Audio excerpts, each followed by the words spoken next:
Lift,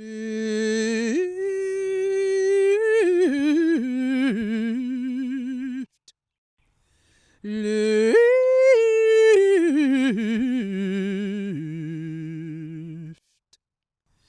lift,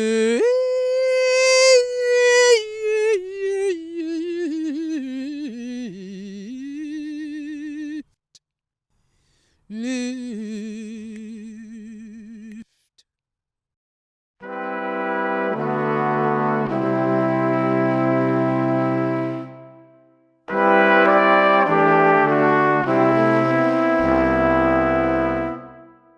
When through the deep waters I cause thee to go, the rivers of sorrow shall not overflow.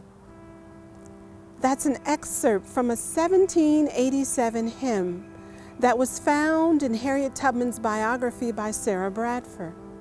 And it seems to be perfect as the theme for her life of always having to go through deep waters and knowing that she would be protected, that the rivers of sorrow would not overflow. For Harriet Tubman, her ability to be in nature was a matter of life and death for her and for the people she was leading north to freedom. Many people, if they've heard of Harriet Tubman, they know about her career as a conductor on the Underground Railroad. They may know less about her reliance on and her mastery of her environment, which is the thing that actually made her such a successful conductor on the Underground Railroad.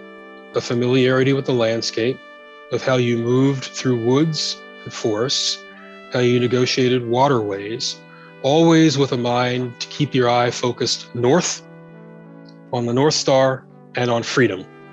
And she was able to maneuver through those landscapes multiple times, bringing out somewhere between 75 to 100 folks and making sure that they enjoyed the same freedoms that she had taken for herself in 1849. There were rocky roads. There were forests through which she had to find food by foraging.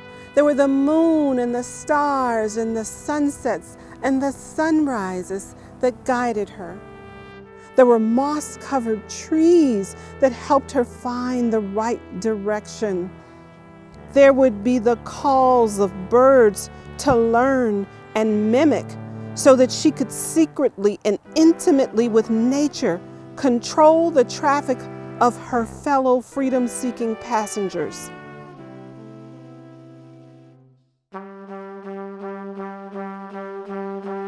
The tools of the trade were, how do you manage in wooded areas? How do you manage moving across waterways? How do you continue to find your way north on trails when there are no signs and when you can't stop and ask for help because you are either an escaped slave or you are leading enslaved people to freedom? So there's no help necessarily that you can count on. You've got to be able to do this successfully by yourself. And that's what made Tubman such a great conductor on the Underground Railroad. She had that mastery of the natural environment. She understood how it worked and was able to make it work to her advantage. Harriet's legacy is a legacy of crossing rivers, hiking fields and forests, understanding the life-giving properties of trees. It's a legacy of friendship and kinship with birds. It's a legacy of the magical illumination of the constellations. And it's a legacy of intellectual and spiritual demonstration. And it's a legacy that began right here in our region. Harriet Tubman was never afraid to cross a river. Her experience, her skill, her intelligence in nature are all reasons why we are honoring her with our 2021 Audubon Naturalist Society Taking Nature Black Legacy Environmental Champion Award.